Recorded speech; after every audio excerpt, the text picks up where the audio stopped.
Hello, everyone, and welcome to another episode of the Profitable Christian Business Podcast. I am so pleased to have my new friend, Curt Moore, with me today. Curt Moore is an exceptional business strategist. We're going to talk a lot about business. We're going to talk about faith, as we always do on the Profitable Christian Business Podcast.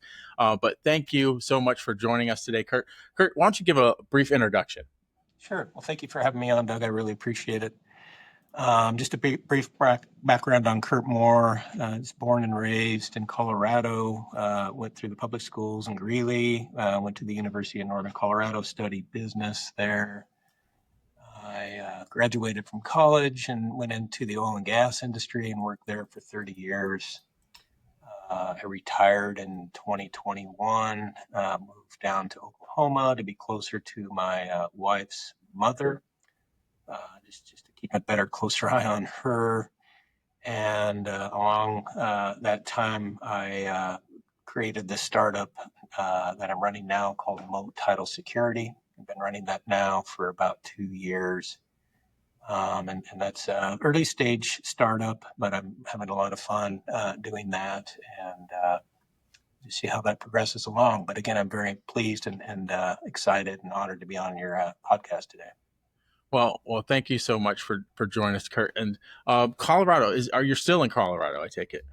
No, we moved to Oklahoma City in 2021. My wife's mother, actually, her stepfather passed away in 2021, so we needed to make a move to get closer to her and keep a closer eye on her. So we reside in Oklahoma City now. Nice. I have never been to Oklahoma, but I have been to Colorado. I love Colorado. We went to Boulder, Colorado. It's probably been 7 years ago at this point, but such a beautiful, beautiful state. I lived in Colorado almost all of my life, probably 55 years in Colorado. So it's a beautiful state. Got a lot of family and friends that still reside there. In fact, we're going back to Colorado to visit some family and friends next week. So yeah, it's a beautiful state. Beautiful state. Nice. I like to start. We're already starting to get to know you a little bit, but I like to start every interview with just some casual getting to know you questions, kind of know who you are before we dive into the deep, heavy stuff about business and faith Sure. and all that. So, Sure. what I know about you is you had a 30-year career in the energy sector, much like you spoke of recently. And what's the thing you miss about being in that versus where you are now? Well, it's a great question. Things I miss is certainly the friends and colleagues I worked with in and out of the companies that I worked for. Just those relationships, solving problems in teams, getting complex assignments, and working through that with friends and colleagues, cross discipline. Collaboration, there's a lot of energy in that. There's a lot of satisfaction in those types of corporate roles. I've got a fairly unique, at least I think it is, fairly unique trajectory. When I graduated from college, the job market was pretty dismal. And I needed to stay near my home. My father was pretty ill and was eventually passed away within a year of my graduating from college. So it didn't really make a lot of sense for me to jump across the United States and start, shop somewhere else. So I just took a job as a roustabout in the oil field. I thought, I'm a hardworking young man. I can prove myself here, and I was able to build a 30-year career in oil and gas. And there's not a lot of people that I talk about in my colleague network that started in that low of a floor and worked myself all the way up to a senior vice president role at the time I retired. So, I just think, people all have unique stories. That's probably a unique story in my background that I share often with people, that there's nothing wrong with starting on the bottom and working your way up and working hard and being willing to do whatever needs to get done to move the company's goals along. Wow, that is an awesome story. I want to ask you a question about Landman. You may have watched that show or not, but first I want to just what you left off with right there is that start where you can. On a recent interview, I had someone on that was an immigrant from South Africa, and they came to this country. I think he said he had like $200 in his pocket, right? but he wanted to learn about real estate, and he was willing to start at the very bottom and learn about real estate. He's picked up trash Yeah. um, at properties and things like that, and then Yeah. eventually got into the office, and then and he just was seeking the knowledge, right? You know, and Yeah. then now he's a very wealthy man in real estate. So um, you're exactly right. We often don't weigh opportunity cost, right? Yeah. So Well, I mean, it's interesting. I became a manager pretty early in my career. Had a handful of people that reported to me, and but by the time I was getting towards the tail end of that part of my corporate life, there's times 50 or more people reporting to me directly and indirectly. And I was always included in the recruiting to go on campuses and recruit, future landmen. And so you'd interview 10, 15 people a day trying to find, a handful of interns and maybe a couple of people to bring on board at various campuses. And you'd oftentimes get questions like, well, how did you do this career? I mean, how did you do this? I mean, you didn't go to any of the campuses that specifically trained for a career in landman. And I said, no, I didn't. But really, in my opinion, really any job can be learned if you just put your nose to the grindstone and learn it. And uh, one of my mottos was, if nobody else wants to do it, I'll do it. mm. If everyone else is shying away from that grumpy old landowner, I'll go out and meet them, and I'll do what I can to get what the company needs done here. And I think my observation, Doug, in interviewing hundreds of young candidates, there's a certain percentage that just don't want to do that. I don't want to Mhm. do that. How can I get around that and get into your chair quicker without spending all that grind time out in the weeds? And I think all that grind time out in the weeds is what seasons people and makes them stronger, Mhm. better employees through the long term. Yeah, man, I love that. Yeah, you have to experience, right? You can know so much. You can, I've seen so many people that have had the experience surpass the people with the knowledge Yeah, because they are seasoned, much like you said, that they not only get to know, they've also been through it. yeah. So, That's exactly right. And I was blessed to have an opportunity to work in the field for virtually half of my career, and then in the corporate offices for the second half. And you get in these corporate offices in downtown Denver, and we've got these engineers that they're super smart, but then they'll sit down with a spreadsheet and they'll line out a drilling schedule, and they'll have drilling rigs hopping all around the world. And coming from the field, you're like, well, no, you really wouldn't want to move those things the way you're moving them because they're going to spend mhm. a lot of money doing it that way. And some of those rigs don't fit on some of those locations. Everything has a reason for why we're ordering it the way we order it. And people that have experience doing those complex in the weeds type thing, they should be, in my opinion, you should cling on to people like that. They know what's right and what's wrong, and they don't have to make a lot of mistakes to get to the right answer next and fast. So I think it takes a combination, in my experience, at least in the corporate world, of people, different experiences, different backgrounds, but people that have been out in the weeds, working hard, getting dirty fingernails. There's nothing wrong with that. There's nothing wrong with No, that. no, nice. Now back to the reference of Landman, because that popped into my head. The show Landman, is it really as dangerous as the show depicts? I get that question all the time. A lot of people will text me and say, "Hey, did you see the last episode of Landman? Were you doing that?" And I'm like, I think that's pretty Hollywood influenced Mhm. career molding there. My responses were, we tried very hard. At least I, as a manager, tried very hard to keep my landmen out of field operations that could cause injuries. I mean, landmen are not normally doing that. Those are Mhm. operational roles. Maybe a very small company, one or two people. One guy does everything, and the other guy does everything else. Maybe a landman might be doing some of those things, but I think a lot of that stuff in that movie or that series is not highly representative of what landmen do. Linemen are often Yep. at times in a courthouse or clerk and Mm. recorder's office recording or reviewing and just checking records, hour after hour after hour in front of used to be microfiche, now it's all digital. Or they're out, talking to surface owners and mineral owners and leasing minerals or getting right of ways or surface use agreements. They're doing a lot of negotiating and record reviewing. They're not, you know, that close to the operations of wells, generally speaking.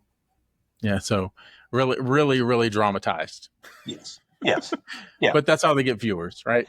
Yeah, a good friend of mine, she's up in Canada, and she said, "Well, I didn't know you did all that stuff." And I said, "I did. We don't. That is not. If landmen were doing all of that, I think there'd be a lot of troubled oil and gas companies. They're just not trained to be out behaving like that and doing those types of jobs." Awesome. Awesome. Let's transition a little bit to what you're doing now. Okay. So, um, first off, let me ask this: how hard was that transition from going from where you were to now this startup? You know, it it has its moments. I think there's times it's difficult, and there's times it's rewarding, and it kind of goes back and forth. Coming from a company of 1,500 employees, if my computer doesn't work right, I'd put a help desk request. Yeah. Okay. And now I go to work now, where I'm sitting now. If my computer doesn't work right, guess who's going to fix that? Me. So starting up a company and letting go of all the support and systems that you had in your prior life and assuming all the roles from cleaning up the office to handling investor calls and everything in between. It's a different challenge for sure. It's a lot more independence. But with independence comes, you've got to have some internal drive there and keep Mm. yourself on track, or you're just going to flounder along. So, a long, wordy way of saying it, I think there's certainly some similarities, but there's some vast differences in doing a startup versus just working in a corporate culture. Can I want to sit there for a second for any of the aspiring entrepreneurs or early stage entrepreneurs that may be listening, because I think what you talked about is having that drive when you are if you're in a corporate environment, if you have a job where you know all your expectations, right? Yeah, It's a lot different than when you are trying to start something of your own. There's a lot of unknowns that pop up. You have to wear a lot of hats, so you have to be willing to wear those hats for one, sure, right? sure. Um, I think entrepreneurship is often glamorized, and there is a lot of great things about entrepreneurship. Don't get me wrong; Yeah, I love being an yeah, entrepreneur myself. The yeah. freedom, the clock in when I want to, but I clock in earlier than I would have a corporate job, right? But um, can you just speak on that about a little bit of the differences that someone should expect if they or maybe doubting their entry into entrepreneurship or thinking about entrepreneurship? It's a great question, Doug. And what I would say and what I've learned in transitioning into the startup is just be prepared for anything. And you've got to keep your focus. You're going to have ups. You're definitely going to have downs. Don't try to smooth both of those things out and get on more of a steady progression, hopefully going up. And again, don't let a bad day, dent your whole week or your whole month. You can easily become overwhelmed. What I tell people that ask me about Moat is, I didn't know what I didn't know, and every day I'm learning more about the regulatory schemes you have to wiggle through, and there's federal things, there's state things, there's local things, and I had a clue that there were things to be done there, but until I dug into the weeds and got deeper into it, it starts to become, or it can become a bit overwhelming. Mode is a little unique. We're currently available in 8 states. Our flagship document needs to be considered against each state's statutes as it relates to fraud and public records. And we can't just record something that might be ambiguous or at odds with a state statute. So there's 42 states, most of which are reaching out to us saying, "Hey, I want this, but I'm over here in this state," and I have to reply to them all, and we're just not there yet. I've got a legal team that's working on that. We're grinding out a state or two here and there.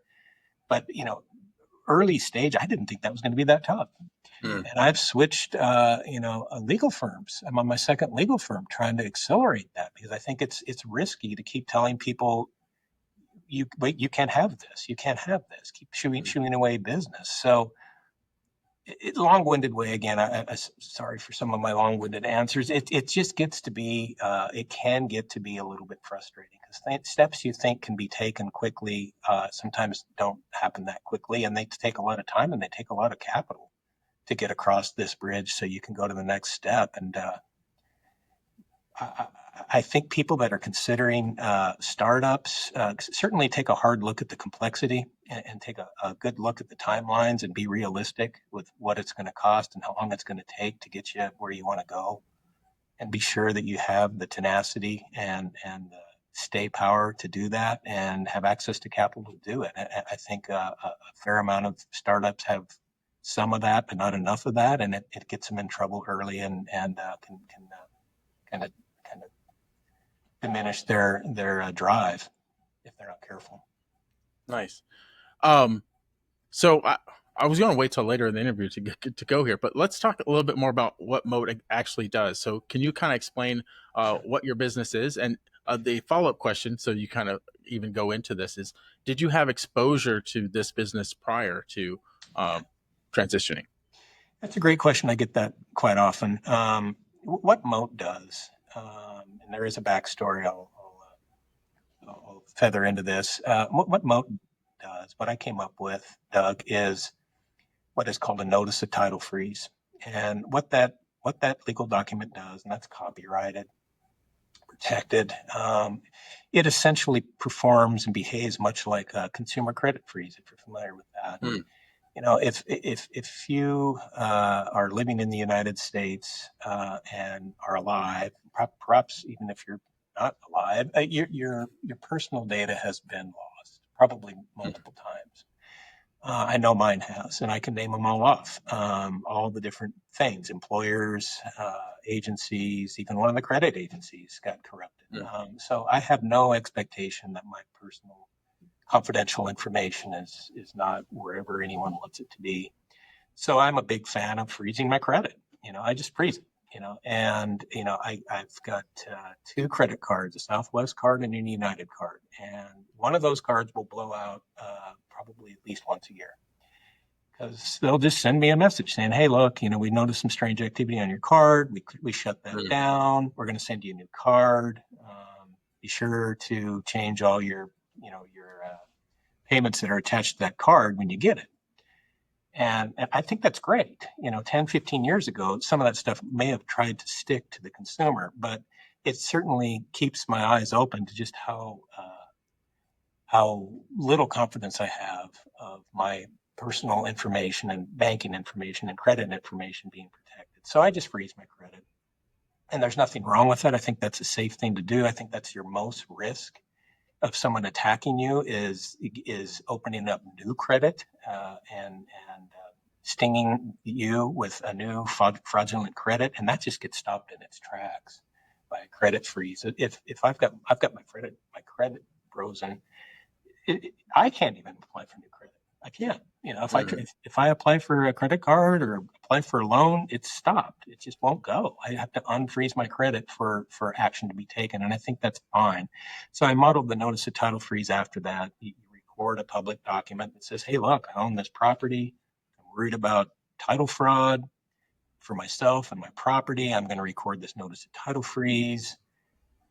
In the absence of my written, recorded permission, there should be nothing else recorded without my consent." And so title companies, real estate agents, escrow folks, they're all going to see that and say, "Whoa, what's this?" So even legitimate business that I want to do on my house with my wife, I'm going to have to release that freeze before we can take out a mortgage or sell that home. And I think that's fine. It keeps people that are trying to do fraudulent things, like sell my home for me, or put a loan on my home in their name. It keeps that stuff at bay.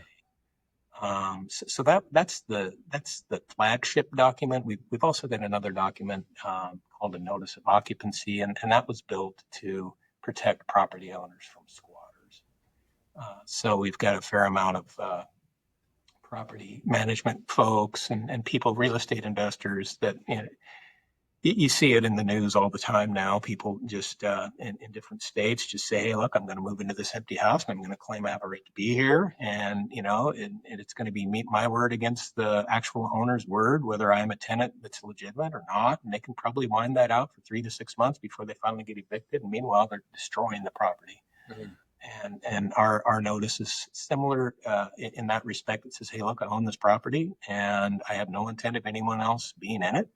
And if I ever do lease it out, I'm going to record a notice of property lease, and I'm going to identify who the legitimate tenant is. And anyone else that's ever found to be in that property that's not named that party is a squatter." And we built that to make it easier for local authorities to get to the right answer quick. So those are our documents. People ask me, well, how did you ever come up with that? All the way back in 2014, title fraud tried to happen to my elderly mom. So that was Oh, 11 years ago. So this isn't wow. just something that's starting here in the last few years. It's getting more and more momentum. But I witnessed that firsthand. My mom was elderly. She had had a fair amount of medical interactions. She was just not healthy at all. She was out of her home for long periods of time, in and out of hospitals and whatnot. And some fraudster decided, I'm just going to try to steal your mom's home. And I was lucky enough to catch that and keep an eye on that and stop that. But that's when the light went off in my head that there's something funny going on here. And what can I do? And what can I think of to protect people like my mom? Predominantly, these things happen or try to happen to people like my mom, elderly folks that are high value homes and little or no mortgages. Those are the low hanging fruit that these fraudsters target generally. So that's where I got the idea for it. Over the years, before I retired, I spent a fair amount of time working on those documents, getting legal help, and building them. So Moat was ready to launch when I was ready to retire from my other career. Nice. Um, so your primary clientele, I heard real estate investors in there, definitely for Yeah. the one document. Yeah. So for the credit freeze, is it just the basic consumer? Well, our notice of title freeze, it's anybody with property that's worried about fraud. And our website has just a fair amount of news articles from across the United States of how this works.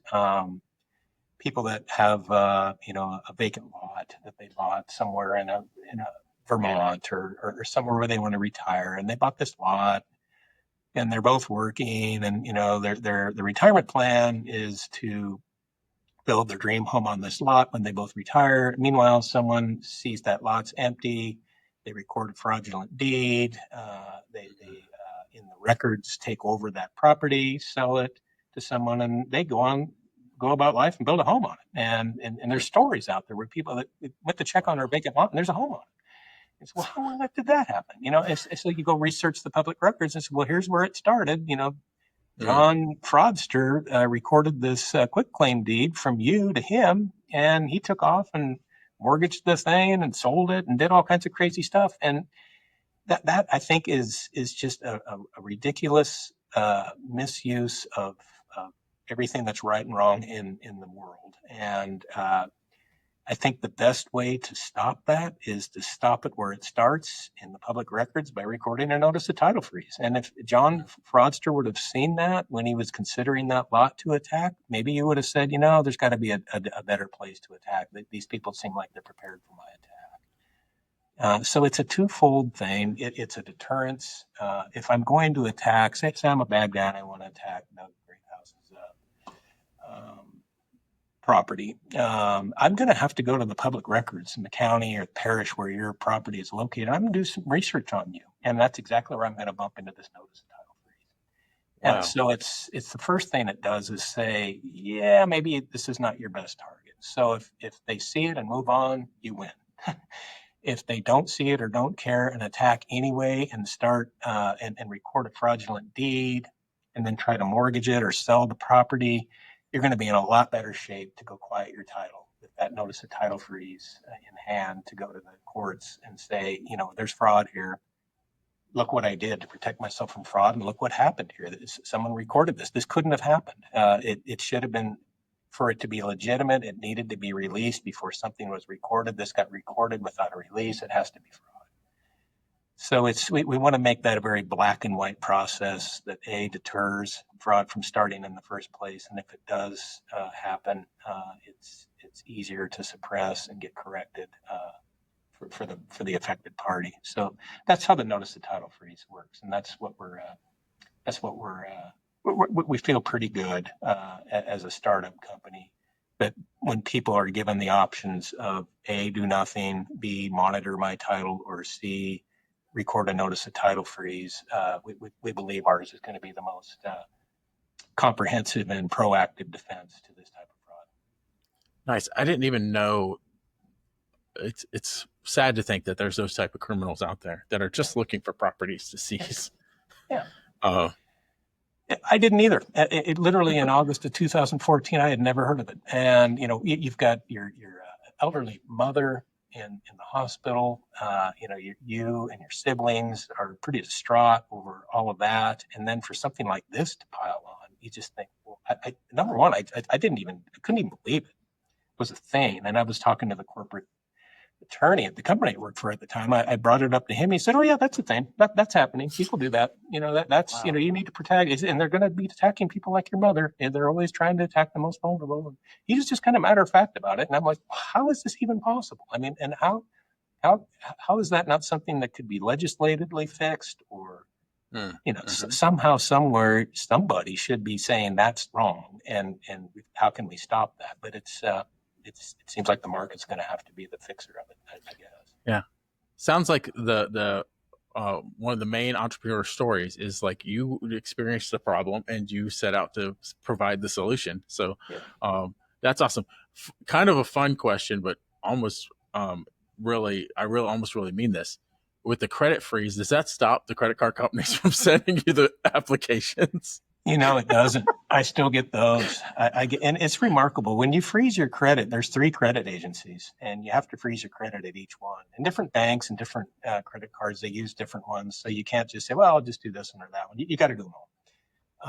But remarkably, when you do that, suddenly those credit agencies are like, well, if you ever need to unfreeze this, here's how you do it. And it's almost like they don't want you to do this. And it's like, well, you should be happy that I did that, because you and I are both vulnerable when something goes wrong. Your reputation is on the line, and my personal finances are on the line. I would think they'd be encouraging that, but they seem to be discouraging that and almost trying to get you to stop it and unwind it and trust us. We can monitor your credit. And I said, well, please do. Currently, I've got 2 different companies monitoring my credit because my credit information, my personal information, has been lost. And their solution is to send you a letter saying, oh, you can sign up for free credit or credit monitoring for a year through some service I've never heard of. So you do. And it's free. And they're just going to watch to see if something fishy is happening, and they'll alert you. And I think that's fine. And that's similar to what title monitoring is doing. But I'd rather stop it before it starts than wait for it to happen and then try to catch up to it and fix it. So monitoring, I think, is way better than nothing, but freezing both in credit and in title, I think, is a stronger proactive defense. Yeah, I think from a consumer side too, it puts an extra layer on credit decisions, right? Like if you were unsure, like if you're hesitating to maybe do this thing with unleveraged credit, you're thinking twice about it. Whereas That's before, you're not. You might be making a bolder move than you need to be making. Well, you're exactly right. And, you see it all the time. You go up to buy some merchandise somewhere and you're in a sales call as soon as you're at the cash register. Oh, you can save 20% if you just apply for credit. It takes like 30 seconds. I go, I don't need credit at this big store. I don't need credit at this clothing store. I just want to buy this and leave and go home. I'm not trying to make a credit decision today, but a fair amount of people, if you watch that check register for 8 hours, there's probably going to be 10 or 20 people that did that. And Mm-hmm. I don't know if they really need to do that. It's not helpful to your credit to open up too many credit lines. It's actually going to harm your score. Mm-hmm. And if you have more credit, you might use more credit. So Mm-hmm. I think credit is great. It's useful, but it's a double-edged sword. It can be misused and cause trouble if you're not careful. Yeah, and just like anything, like I'm just thinking, if you have a lot of cards, it's a lot more to keep track of, and Yes. it's a lot harder to manage. Yep. So it's just better to consolidate as much as you can. Yeah. Um, Yeah. Have enough credit. I've, two credit cards seems to be work plenty for me. And it's yeah. funny when I froze my credit. The bank that I use is the same bank that I use for Moat Title Security. Like, oh, well, you need a corporate credit card. And I'm like, okay. So I just fill out the thing, send it in, stopped it, did it in its tracks. The credit freeze just stopped it, absolutely did in its tracks. And so, oh, you're going to have to unfreeze your credit for us to proceed. And I'm like, now that I think about it, I don't really need a corporate credit card. Mhm. Why do I need that? So I just let it go. But I mean, it showed me clearly that this credit freeze is a pretty sharp idea. I would encourage anyone listening to this to consider that. And yeah, you share that with your parents and grandparents, friends. Mhm.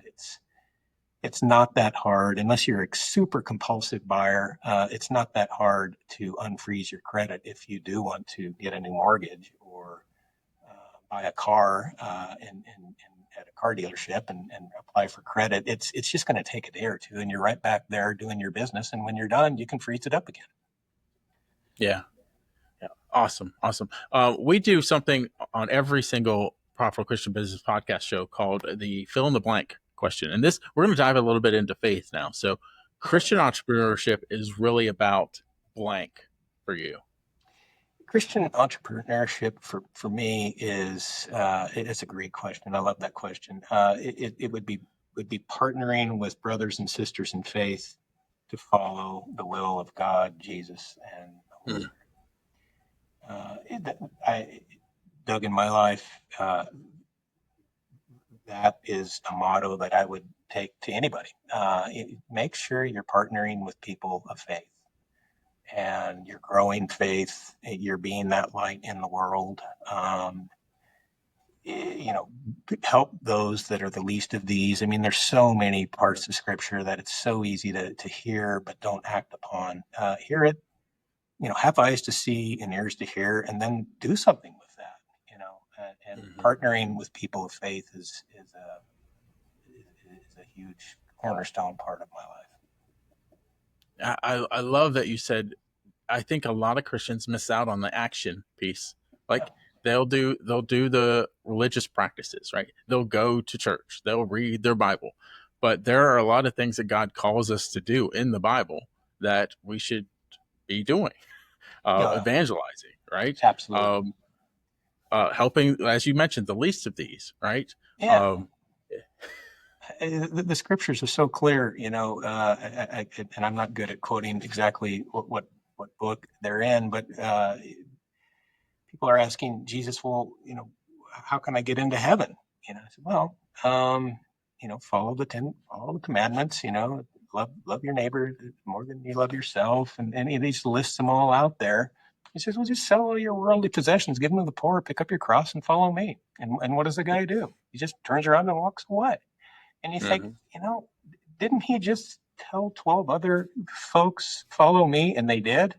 And they became the mhm, disciples of Christ. And he literally told you to sell all your worldly possessions, pick up your cross, and follow me. And he just turned around and walked away. Jesus said, it will be easier for a rich man, or it will be easier for a camel to walk through the eye of a needle than for a rich man to get into heaven. When I hear things like that, I think, this striving for money stuff is, you got to put it in its place. It's not what is important. What's important is the word and the scriptures, and it's all in there, and it all comes back to, do you have eyes to see and ears to hear? I mean, the living Christ was here on this planet, and what did we do? We crucified him. yeah. And you just think, that there's something that we can all learn from that if we just pay attention and not just read it and then, okay, I read my Bible for the day. Now I'm going to go back to do what I do. Or I went to church on Sunday, so I'm good for the week. Or whatever that people are doing, Yeah. practice that that day and that week. Don't just read it and then put it aside. Yeah. I love the reference to I think, I guess it was the rich young ruler, if I'm recalling it correctly, that Jesus told to sell all his possessions and follow him. It was really a heart check, right? Yep. Um, it was like, where are your priorities? Would Yep. you do that for me? Right. Yep. And Jesus already knew what is it. Jesus already knows what we're going to say. Jesus Yep. already knew his heart wasn't in the right place, and he knew what he Yep. was going to do. Yep. But it wasn't so much about the possessions themselves. Who knows? He could have followed Jesus and still kept his possession, right? Yeah. But it was the fact his heart was prioritizing his worldly goods over his heavenly Father. So That it still gives me chills to hear and read that now. That one there that has largely shaped my life. I look at that and wow, I think, these worldly possessions. I drive an old pickup, and it's good enough. And I my wife and I live in a nice neighborhood and a nice home, but our neighbors are just driving some of the most exotically wild cars, and I just think, what's the point?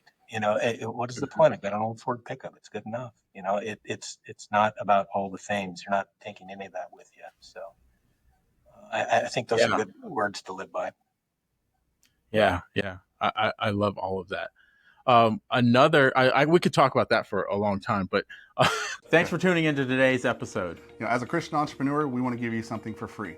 If you go to clientsforthekingdom.com, we have an ideal client avatar generator on there for free.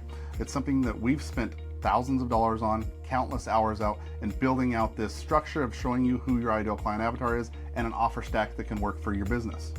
Enjoy the rest of the episode. So the secret question for you, Curt, is what's the secret to handling challenges of starting a business from scratch? It's a great question. I get that one all the time, Doug. And I think it comes down to, do you have passion to do this startup? Is this something you just saw scrolling through Facebook and it just became kind of a shiny object to you?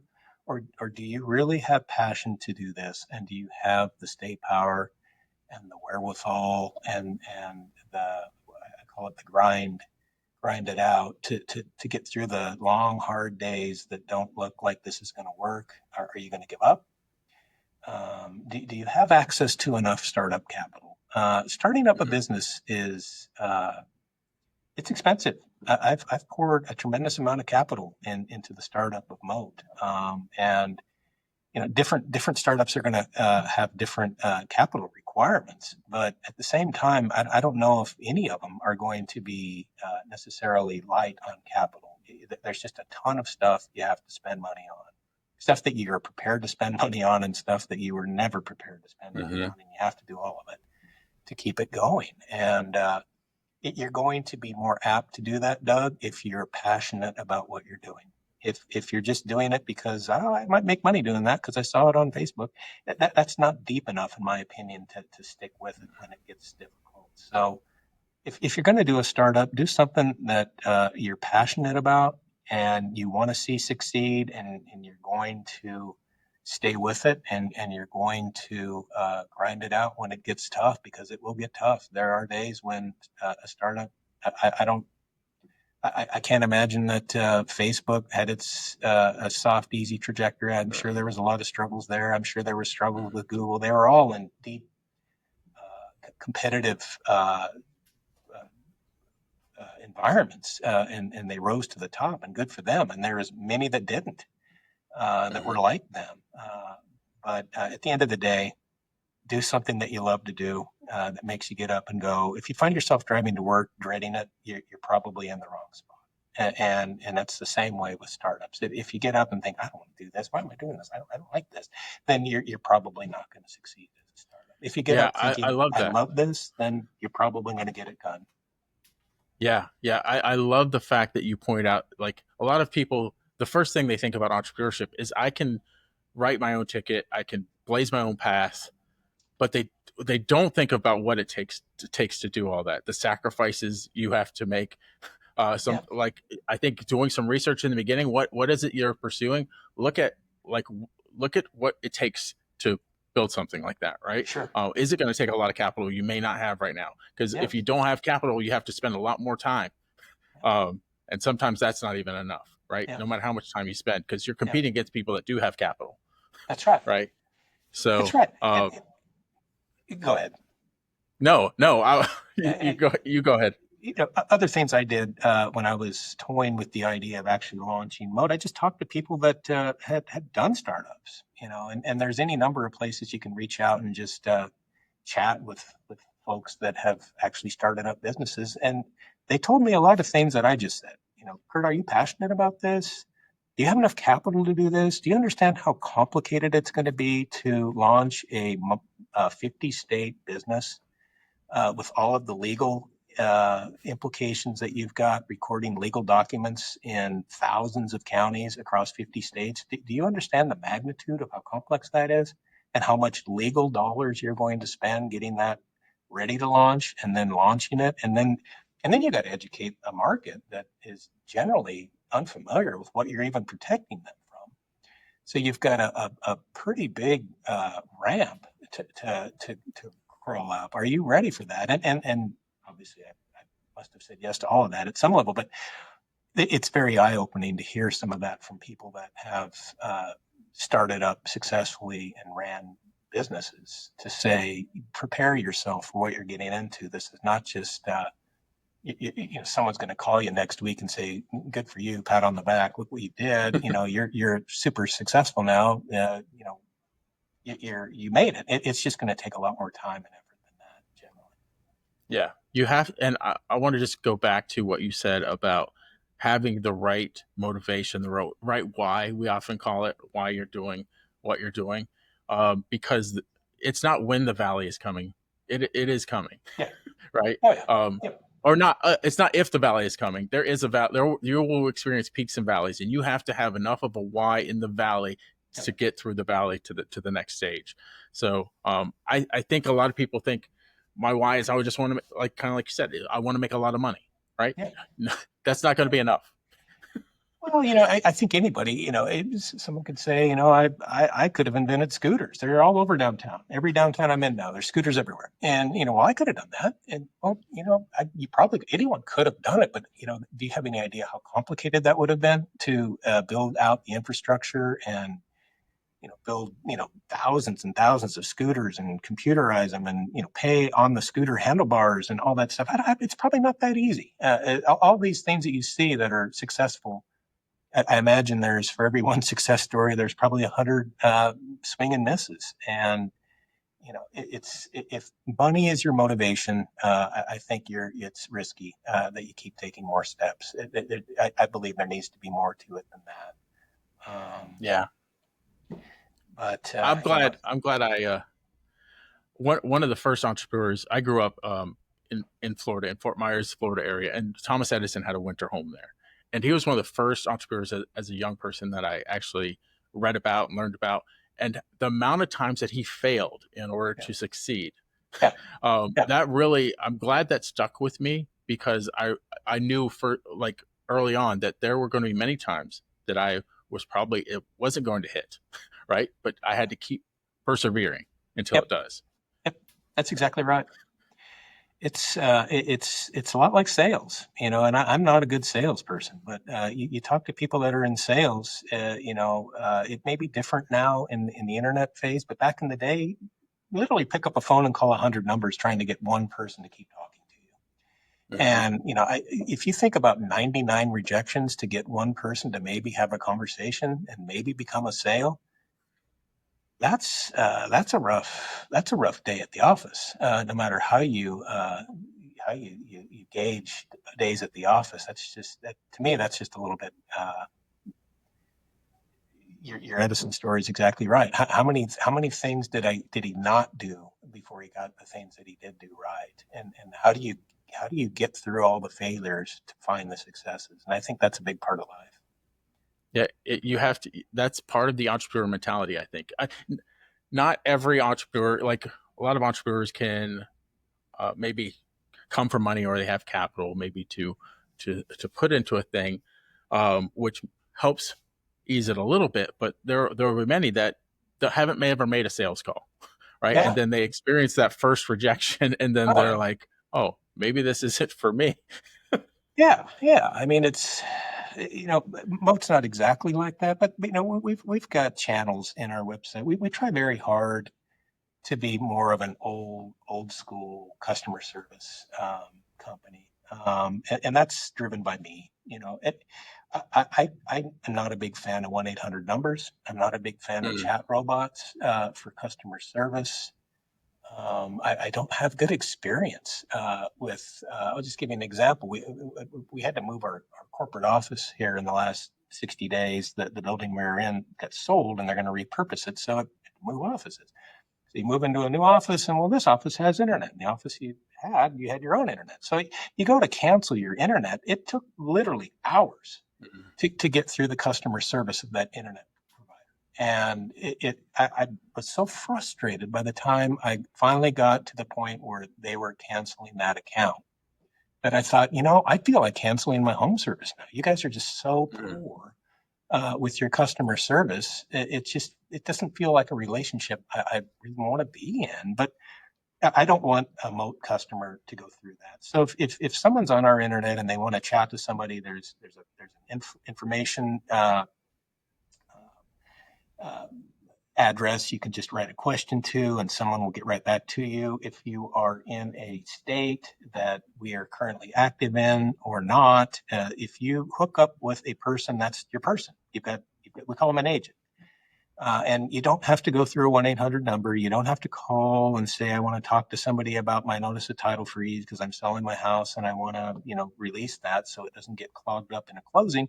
You've got one person to talk to. And that's my view of customer service. It's what I prefer as a customer. So that's what I want a Moat client to have access to, one person to talk to, one point of contact for the life of your relationship. And you think about it, Doug. If I freeze my title, my wife and I froze our title on our home when we moved down here, it could be 10 years before we need to do anything. So we don't need to do anything more. We froze our title. You just set it and forget it. You pay for it and you're done. You don't pay for a monthly service. And that's another thing I'm not a big fan of. Everything you try to buy nowadays, they want to upsell you into some monthly subscription. It's just, if you're not careful, you can have dozens of them. 10 here, 20 there, and it's just, what am I paying for? What happened? Didn't I already buy that? So off track here a little bit, but I think it's important to differentiate yourself from things that you personally believe are not satisfactory in terms of customer service, and try to make yourself better than that. I think customers, in our experience, is people are attracted to the things I'm talking to here. They appreciate that, especially elderly property owners. I think back to my mom. My mom was never going to interact with a chat robot on the internet. My mom was never going to call a 1-800 number, and every time she calls, she's going to talk to someone new, and she's going to have to tell her whole story over to someone else, and they're in a phone bank in a foreign country, and she can't understand what they're saying. I just think that's a customer service model that is not very genuine. Yeah, I want to sit here just for a minute because coming from someone, we do things with AI and we do a lot, but at the same time, we are big on relationships. That all of our clients, that's what we talk about. You will have so much success based on the relationships you build. So it's a weird world we live in right now with the growth of AI and how much it's impacting businesses and businesses are adopting it. I really think the hybrid businesses, the ones that do personal interactions, are going to be the ones that stand out, and especially the ones that maybe are all in person type of. I think like event. The more we get the human interaction is going to become a luxury, and people will seek that out because they're tired. Much like you said, they won't want to call the 1-800 number and just go through that over and over again. They want to speak to an actual person. So I know we're headed in one direction, but I think there's a balance. Yeah, I totally agree. The pendulum is certainly swinging towards less and less human interaction, but we're pushing back against that at Moat. And I just think it makes more sense, at least in our business model, to have people talking to people. Mm-hmm. When I think of AI, and I have a lot of respect for it, I think it has a lot of applications. I think of like doctors diagnosing patients. Unless you've been around for 30 years and you've seen a lot of stuff, you might misdiagnose someone in the emergency room if you've been around 3 years and haven't seen a lot of stuff. So to backstop that with AI, that makes a lot of sense. The legal, there's all kinds of applications. If I'm a law clerk, using AI and being into the law books of the state of whatever state you're operating in at that level versus opening up law books and trying to read cases and build a position of what your client's position might be against a defendant or vice versa, you think, that AI makes a lot of sense. You can get a lot more information out very quickly and accurately than if you trudge through it individually as just a law clerk or as an intern, as a doctor. But when it comes time to pick up the phone and talk about a product, it feels like AI it's not what I want to do as a consumer. So it's not what I want to put our clients through about. Can I tell you about one of my fears of AI is we will no longer seek knowledge because I mean when search came around, I think it was a little bit of that, right? We could just search it and find it, but now knowledge is really at our fingertips, right? With AI being able to tell us how to solve this problem. That's right. So my fear is like, do we just dumb down, or is it going to dumb down our society? I agree. I really worry about our youth. And how hard is it to teach our youth, K through 12 and then on out into college now when they have access to information through ChatGPT? When you're in the real world, I used to tell, show my age here. I used to tell young landmen, you're going to be in a room someday when I'm not there and I'm not going to be backing you up and you can't look at me for the right answer. So you need to know this stuff. You need to know the provisions of an oil and gas lease. And you need to know how these things work and what can and can't happen, because you're going to get pushed by an engineer or a geologist or someone that wants to get something done. And you need to be the knowledgeable person in the room that says what can and can't happen there. Don't rely on, if you're relying on artificial intelligence to be your safety net when you're at your desk, you're not going to have that in a meeting room somewhere. At some point, you're going to have to know what you need to know, and it's going to have to be up in here, not on your iPhone. And I just think that's tough. And I was seeing that all the way back in the early 2000s to 2010s. And not so much with artificial intelligence, but some of our younger employees would rely on not knowing things, but just they don't want to do what they have to do to gain the experience sometimes. And experience matters, and knowledge matters. And artificial intelligence might, like you say, dumb us down if we're not careful. Yeah.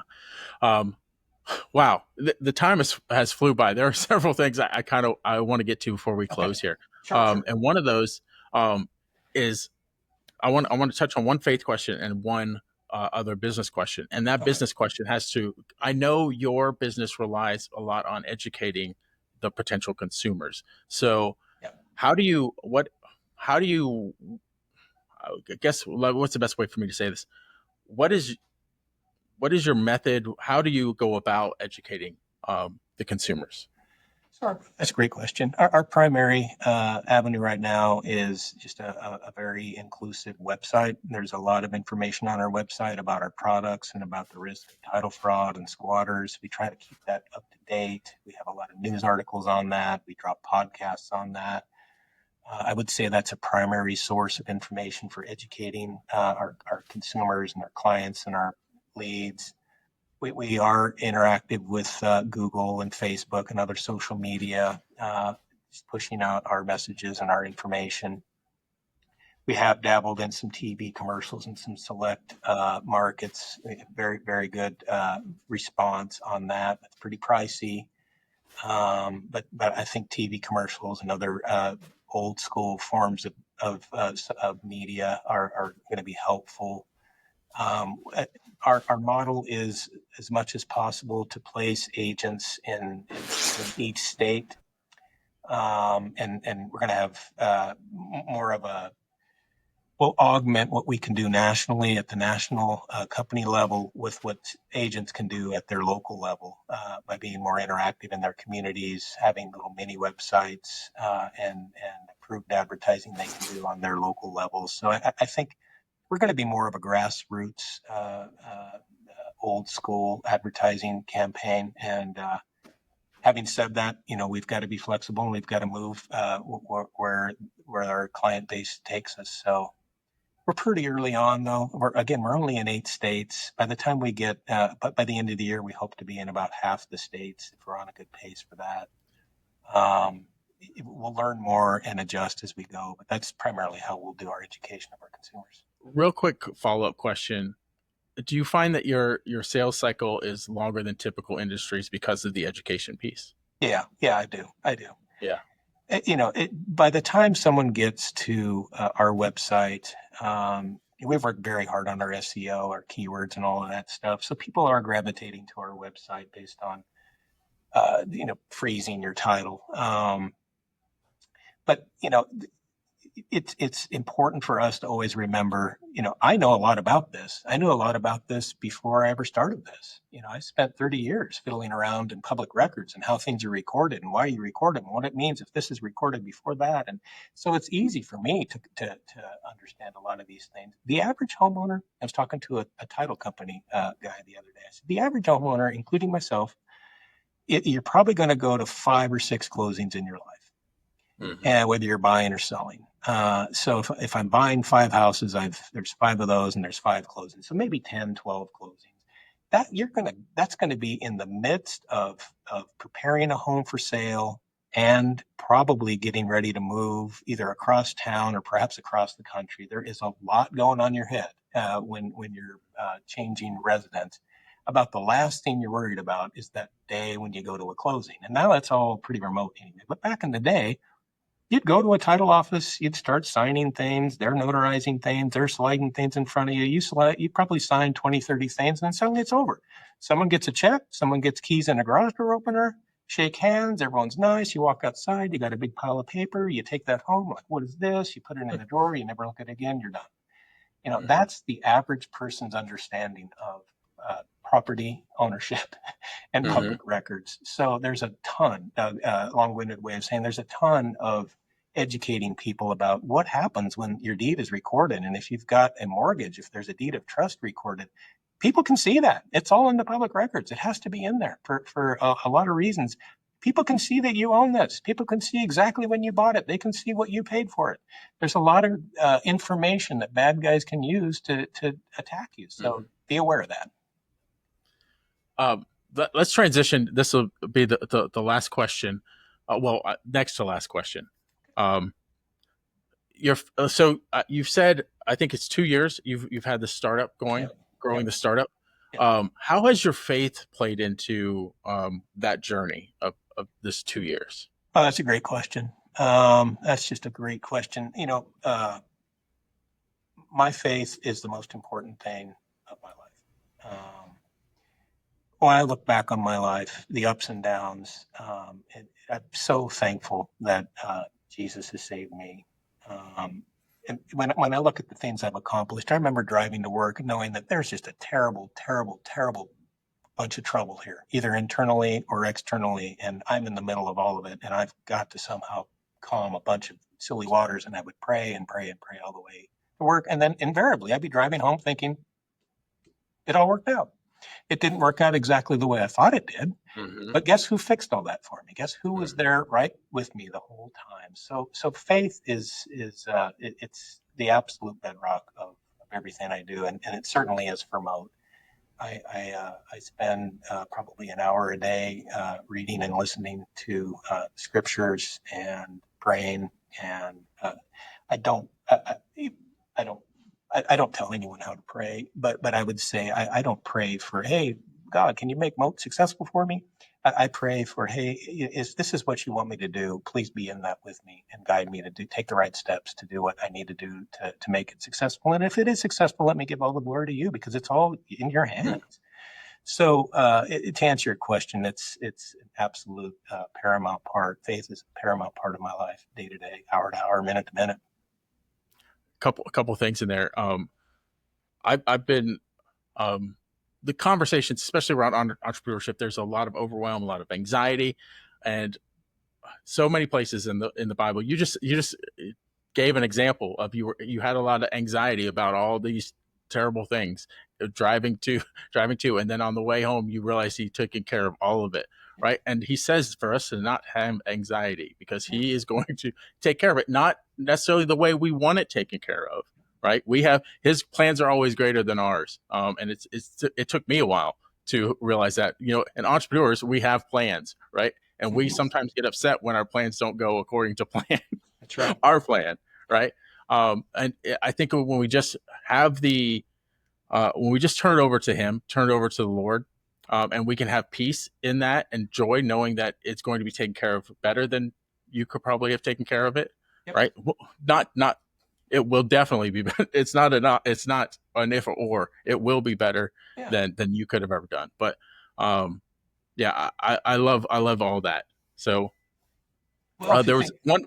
Go ahead. Well, if you think about it, during the COVID crisis, there were two big words that both started with F during the COVID crisis. One was fear, and one was faith. Mm-hmm. And my brother, who's also just an amazing Christian, we would have lunch, and I would say, people have got to be in faith. Fear is not of God. Fear does not come from God. We all know where fear comes from. Faith is what we all need to lead into here. And the more when I look back on my life, I'm in my later years now, I look back, the best parts of my life when I had more faith, the darker parts of my life when I had less faith. So I'm going to lean into faith. It works, and prayer works. So with you being said that, I'm going to ask the listeners, or if you're watching this on YouTube or wherever you're seeing this, to use that as an exercise. Look back on your life, no matter how old you are right now. Think of the times that you had the most fear. Think of the times you had most faith. And then just compare and contrast the two. And I'm sure you're going to get the same experience that Curt and I have had in my life. So it's a moment to practice gratitude at that point, right? Absolutely. Absolutely. So, awesome. So a couple last things. First of all, where can people go and find out more about Moat? So our website is Moat Title Security.com. One word. Again, that's a pretty inclusive website there. There's a lot of pages to it. There's a lot of information on there. At any time, if someone wants to talk to somebody, you can go to the contact part of that and click on info at Moat Title Security, write whatever question you like. That'll probably get to me or one of my folks here, and you're immediately connected to someone and having a conversation that's not a chat robot or artificial intelligence. There's also a number. You can call a number. We've got a phone number there. We think that's important. That will be directed to an agent if you're in a state that we operate. If not, we'll get that message and we'll reach back out to you and have a conversation with you. So we try to be very available through that website.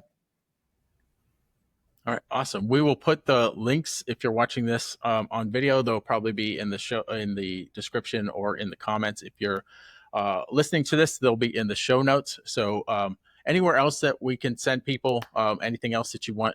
Well, let's just do this. I have one last question that I ask everybody before they depart from the show, and I hate to leave any stone unturned. I'm all about sharing. We talked about knowledge and wisdom, right? I think everybody that comes on here has different experience, different knowledge.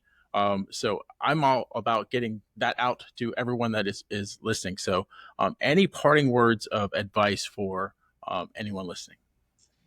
As it relates to title fraud, I would certainly just be aware of what it is. And, depending on your circumstances, it may not be something that's top of your mind if you're 25 or 30 years old with a starter home. But take a look at your parents and your grandparents and see if they fit the mold for someone that might be a target. Educate yourself There are other things you can do. You can monitor your title. It's about $20 a month. They'll do that for you. But if you want to do monitoring, most counties now, at least that we come across, every county in the state of Florida will monitor your title for you for free. So if monitoring your title is interesting, check with your county. They might do that for you. They'll just ask that you opt in for it. And then if something gets recorded, they'll give you a note. It's again, I would say monitoring is a lot better than nothing. It's going to let you know that an attack has been made and you've got to fight to fight. That's why we think freezing your title is a stronger defense, but it's better than nothing. So my parting shot would be educate yourself and be aware of vulnerable family members that might need your help if your circumstances are not such that you're worried about it. Nice. It kind of makes me think of the picture in my head between monitoring and what you do at your business is it's like having the no trespassing sign. People will just walk up, but versus having a wall, right? You can't get in. That's right. So That's right. We just think it's very good. We just think it's a stronger, more proactive defense. But again, if you're more attracted to monitoring, do something. The worst thing you can do is do nothing and hope it doesn't happen to you. There's any number of cases on Google and our website that show if they make an attack and you're not aware, they can do a tremendous amount of damage before you catch on, and there's a ton of money to be spent to correct it. All right, so we'll put the link to the website below. Anywhere else that we want to send people? Well, we're also on Facebook, Instagram, most of the LinkedIn. We're on most of the other social media platforms as well. If they want to check us out there, there's a lot of good information on the other social media sources. So we'll put the link to the website and all the social channels below. Be sure to check out Moat on those channels. And thank you so much, Curt. This has been a fabulous interview. And until next time, entrepreneurs, keep moving forward. Thank you. Appreciate it. All right. Thanks for checking out the Profitable Christian Business Podcast. Remember to like, subscribe, and share.